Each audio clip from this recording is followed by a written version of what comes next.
Okay, section 3.4, question E52. We have some textbooks being compared at the college bookstore price and the online bookstore price. And personally, notice there is no citation for the data here, and we're also getting them to be about the same, with the onlines being just a bit cheaper. This probably is not very true. My experience has been online bookstores are much cheaper in their price than the college bookstore. So I'm wondering if there was a sneaky hand in these setting up these data to make you feel like college bookstore. I could just be very skeptical. So let's get to it. We have the equation of a regression line based on these actual data, or based on these data, let me say that.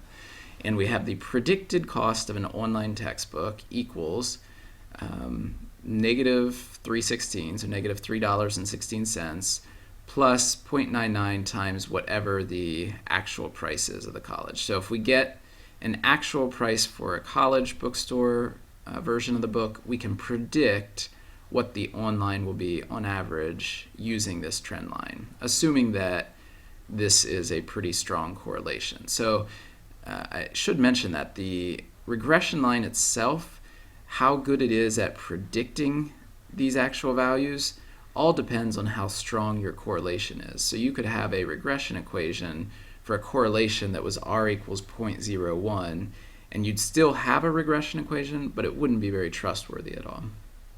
Okay, so textbooks bought online tend to cost about how much more than those bought at the college bookstore?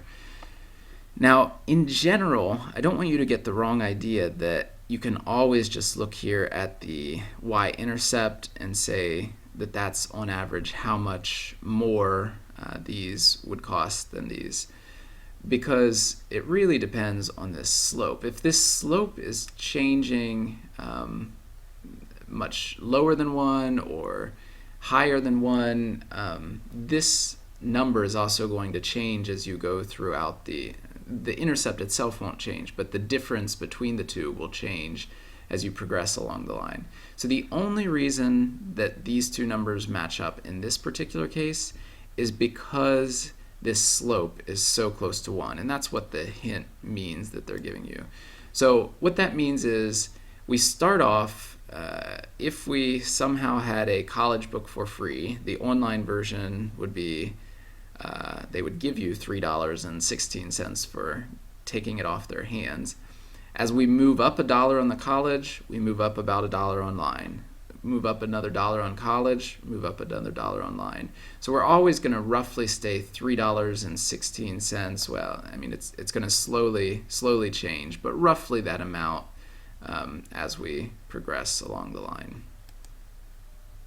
But again, that's only because the slope was almost 1. You typically wouldn't have that comparison. Okay, now we have these 4 residual plots. So what is a residual plot again? Well, each of these dots represents one of the books. So let's see, the college bookstore price. Let's get the lowest price. That would be the statistics book. Hey, I bet you would beg to differ on that point. So we have this dot here represents the statistics book. The fact that it's very close to the line means that it almost exactly fits this equation. In other words, if we input that college price, that $7.95 college bookstore price, took it times 0.99 and subtracted 316, we would get very close to the 636. Our predicted online cost would be very close to the actual online cost. That's what it means. It would be a little higher than what we're predicting. That's what it means by having the dot above the line, but very close to what the regression line predicts. So a strong correlation, we're going to have these dots much closer to the center. Of course, it depends on what our scale is, but in general, for a given scale, dots closer to the mean are going to have a much stronger correlation for the two variables. So now, how do we choose which of these plots matches the data? What we could do is we could go through, input each of these into the equation, get our predicted value for each of these books, and then subtract the actual, take the actual, subtract the predicted. That would be a lot of work. So I'm looking at these 4 plots. I'm looking for some place where I can see a difference, and I noticed that the lowest end, these 3 right there, right there, right there, and right there, are all exactly the same. So even if I were to calculate the residuals for those, it wouldn't help me differentiate between the 4 figures here.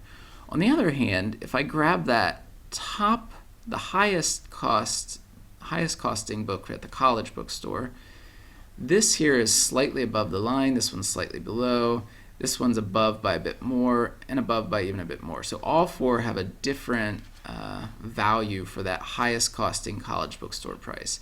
So if we can nail that one down, then we should be good to go. So let's look at our college bookstore prices here.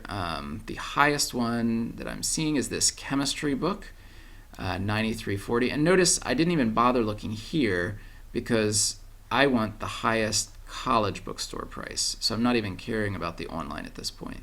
So chemistry is $93.40. I'm going to put that into the equation to see what they predict that the online price should be.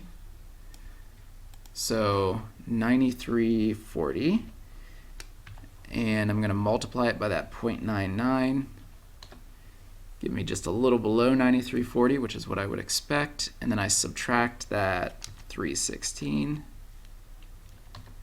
to get $89.306. So $89.31.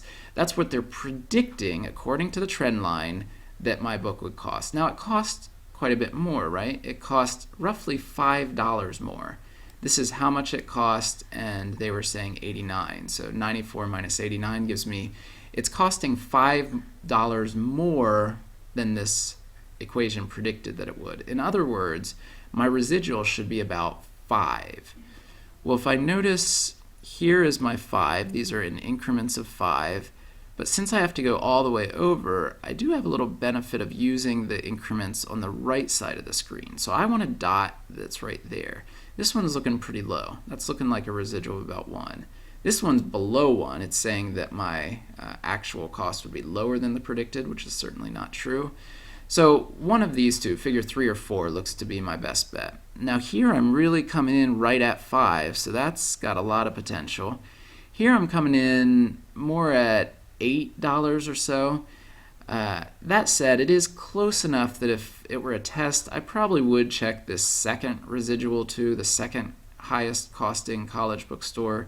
But for a homework assignment, I'm fine with putting my bet on this figure 3 being the correct figure.